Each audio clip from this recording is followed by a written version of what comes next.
Hello, good evening to all. We used to say that first impression is last impression, but particularly it doesn't happen when you read the Waiting for the Barbarians particular or any literary text in the journal. No matter however times you read the Waiting for the Barbarians, you come up with the new ideas and the new interpretation. So my today's topic is the who are the real barbarians. J.M.Coetzee. J.M.Coetzee is the one of the most acclaimed and the decorated South African writer. Unlike any other writer, he talks about the engaging narrative stories but also takes up the social and the political issues in his work as well as his stance against the apartheid movement.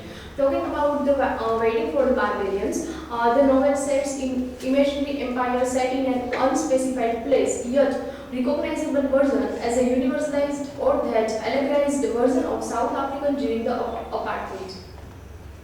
So what is the plot line of it? And the novel can be understood by dividing the story into four parts. The first one is the arrival of Colonel Joel, and the magistrate, unnamed magistrate, is the narrator of the story. He was living in the quite peaceful life until and unless the time the Colonel Joel was come there, and later on the problem starting in his life. Mainly when the Colonel Joel was arrived in the town and he started to practices his cruel things on the native people of the town, and then the non-people or the native peoples of that unfiction or unnamed town are being colonized by the Colonel Joel, and later on the warrant officer Mandel come, and who was also the representative of the colonization. Statistically, around the 119 times, the word barbarian comes in word barbarian comes into a view in a Coetzee's novel. So, who are the barbarians and do really they exist? Construction of the other. As Michel Foucault pointed out that the class conflict or that conflict of the superiority or the inferiority is always constructed by the people who are always in the power. And the same happened in the case of the Waiting for the Barbarians. The uncivilized people, or rather the native people of the town, are considered as an other identity by the colonized people who come in the town. There is an encounter between the colonizer, the European settlers, and the colonized, the indigenous colonized people. It is the effect of a colonial expression which was created by people in power and they are considered as superior. The normed people are considered as an other, and the barbaric or even barbaric people by an empire. And the victim, the blind girl who became the victim of this entire process, other as a barbarian and the woman in a patriarchal culture. So, Colonel Joel and the warrant officer Mandel, they both are the representative of the colonizer. Since the beginning of the novel, these two are the characters who are emerging out as the colonizer. But here my main concern is to prove that these both are not only the representative of the colonizer, along with it there is the magistrate who is also emerging out as the character of the colonizer, and for that I took up the one article, The Construction of the Otherness by J.M.Coetzee Sarkar, and then later on I tried to add some my assumption or the views into it.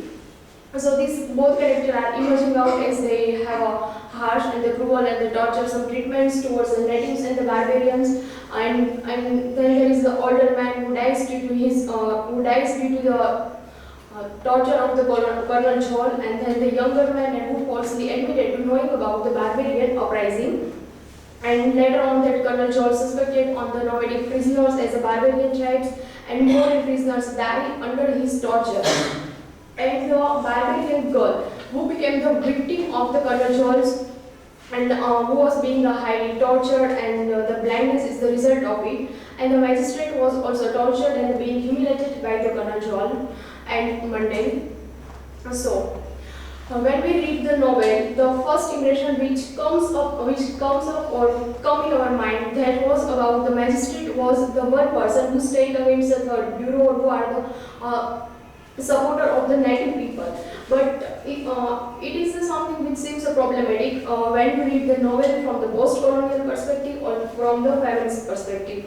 So the first image is that he was the one who believed that the torture of the innocent tribesmen be stopped because it is a crime against the humanity, and his attempts to catharsis his sense of guilt by acting as a restorative, remedial and hospitable support to blind girl after she was tortured by the atrocities of the Third Bureau. His act of living into the alien territory apart from the empire suggests that he is not barbaric as a colonizer. So, feminist perspective. In the novel, we have a magistrate who tried to cure the pain of that unknown girl and who oiled her, and who, in the daily routine it becomes a routine for him to take care of that girl. So it seems that the very act of helping that normed woman was continually and steadily gave a birth to the dominance, and the blind girl was dominated by the magistrate. Blind girl, the politics of the body. With the arrival of the colonizer, there was nothing was that which remains apart from the politics. Many articles suggest that their act of intimacy was respecting act of the magistrate's respect and the love towards the other state. This was happened when that magistrate went to leave the girl on her own track. So ultimately, the magistrate started to dominate a normed girl, and neither it is an act of the magistrate's love towards a girl, nor it is an act of his respect towards. It seems that the body of the girl was dominated or colonized by the colonizer, and perhaps this seems the more and the harsh problematic than whatever the Colonel Joel and the Mandel has done. So marginalization of the girl. It is not act of the being for others. In fact, act of a girl's body was being colonized by a colonizer. And once again, the blind girl was marginalized and authorized because of her menstruation. It was happened when the magistrate went to leave her on her own community. And due to this problem, there are the servant who also considered or treated the girl as an untouchable. So conclusion. Humankind cannot be a very much reality. The colonizers, including the magistrate, are emerging out as a barbaric people, and though they are in the power position, they didn't sustain without a colonized people. Consequently, the act of the otherness is a fundamental act of the construction of the self. These are the sources which I have checked. Thank you.